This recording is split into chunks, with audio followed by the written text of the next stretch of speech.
మెరుగైన జీవితం కోసం తప్పించే తెలంగాణ యువత విదేశాలకు తరలిపోతున్నారు. ఆ క్రమంలో అనేక ఇబ్బందులు పడుతున్నారు. తాజాగా యాదాద్రి భువనగిరి చెందినటువంటి ఓ యువకుడు ఆఫ్రికాలోని మాలి దేశంలో కిడ్నాప్ అయ్యాడు. ఆ ప్రాంతపు తీవ్రవాదులు యాదాద్రి యువకుడిని కిడ్నాప్ చేసినట్టు తెలుస్తోంది. ఈ విషయం తెలియడంతో యువకుడు తల్లి తల్లడిల్లిపోతోంది.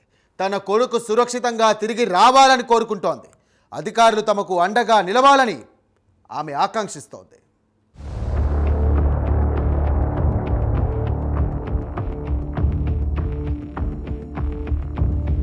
యాదాద్రి భువనగిరి జిల్లా భువనగిరి మండలం బండసోమారం యువకుడు నల్లమాస ప్రవీణ్ ఆఫ్రికాలోని మలి దేశంలో కిడ్నాప్కు గురయ్యాడు. ఏడాదిగా హైదరాబాద్లోని ఓ బోర్వెల్ కంపెనీలో పనిచేస్తున్న ప్రవీణ్ విధుల్లో భాగంగా మాలికి వెళ్లాడు.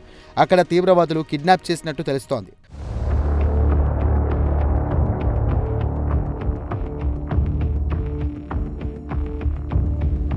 ప్రవీణ్ కిడ్నాప్ అయ్యాడనే వార్త తెలియడంతో అతడి కుటుంబీకులు కన్నీరు మున్నూరుగా విలిపిస్తున్నారు. ఇటీవల తన కొడుకుతో తాను మాట్లాడామని ప్రవీణ్ తల్లి తెలిపింది. రోజుకు 2 సార్లు తనకు ఫోన్ చేసే కొడుకు ప్రస్తుతం ఆచూకీ లేకుండా పోయాడని తల్లి కన్నీటి పర్యంతమైంది. నా కొడుకును మనసుగా పెడుతుర్రో కష్టం పెడుతుర్రో ఏం చేస్తుర్రో నా కొడుకు ఎట్లా చేస్తుడో నా కొడుకు రావాలి. నేను ఏ దేవునికి మొక్కాలి, నేను ఎవరికి మొక్కాలి, నేను ఎవరికి మొక్కితే నా కొడుకు వస్తాడని ఏం చేయను. అయినా నేను ఏం చేసినా మీరు చివరిగా ఎప్పుడు మాట్లాడారు మీ కొడుకుతోటి? 23 తారీఖు నాడు కూడా నైట్ 7 గంటలకు మాట్లాడటం. ఆయన మాట్లాడటం కన్నా కొడుకు పని ఉందని తర్వాత చేస్తా అంటే నేను ఊరికి పోయినా, ఊరికాడ అందరం మాట్లాడిన మామూలుగానే ఇట్లా చూసినాం. కానీ ఇంటికి వచ్చిన 10 గంటలకు ఫోన్ చేస్తే ఫోన్ ఇక్కడ రింగా నేను వస్తుంది అని అక్కడ పోదట. సిగ్నల్ లేకపోతలేదేమో నా కొడుకు అనుకొని నేను ఆయన కంటిన్యూ నిద్రపోయినాను. నేను కానీ నా కొడుకు ఇట్లాంటిది అవుతుందేమో నా కొడుకు అనుకోలేదు. శనివారం నాడు చెప్పిండు నా కొడుకు, మమ్మీ నేను ఫస్ట్ వెనకై పోతున్నా, బొమ్మకు పోతున్నా, అక్కడ సిగ్నల్ ఉండదు, ఫోన్ కలవకుంటే నువ్వు టెన్షన్ పడకు మమ్మీ అని చెప్పిండు. అయ్యా నా కొడుకు రోజు ఫోన్ చేస్తాడు, ఒక్కరోజు కూడా ఫోన్ మాట్లాడక నా కొడుకు ఉంటాడు. రోజు అవసరం అంటే రోజు 2 సార్లు చేస్తాడు నా కొడుకు.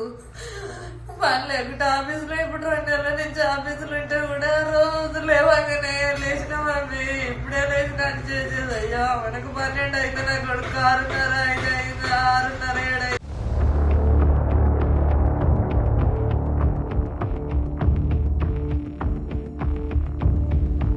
తన కొడుకు ఎవరికి ఎటువంటి హాని తలపెట్టే వ్యక్తి కాదని ప్రవీణ్ తల్లి గుర్తు చేసుకుంది. తన కొడుకు ఆచీకు తెలియజేయాలని అధికారులను కోరుతోంది.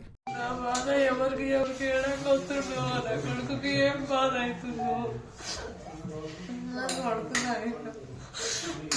కొడుకుని ఇట్లా ఎవరు చంపిస్తారు, ఎవరి చేతిలో ఉండో నా కొడుకు. ఒక్కసారి ఫోన్ చేపిస్తే నాకు ఏమైనా ఉంటుంది నాయన. అవి కాలు మొక్తా, ఎవరికైనా నేను కాలు మొక్తా అనుకుంటున్నాను నాయన.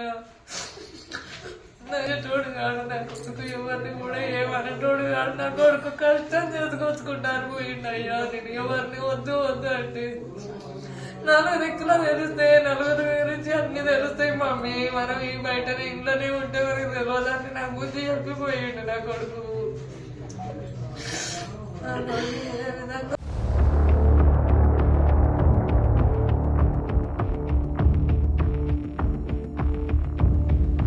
విదేశాల్లో ఉద్యోగం చేస్తూ కుటుంబాలకు అండగా ఉందామని భావిస్తున్న అనేక మంది యువకులు ప్రస్తుతం అవస్థలు పడుతున్నారు, ప్రాణాలను సైతం కోల్పోతున్నారు. ఇటువంటి పరిణామాలు ఈ మధ్యకాలంలో మరీ ఎక్కువగా వినిపిస్తున్నాయి.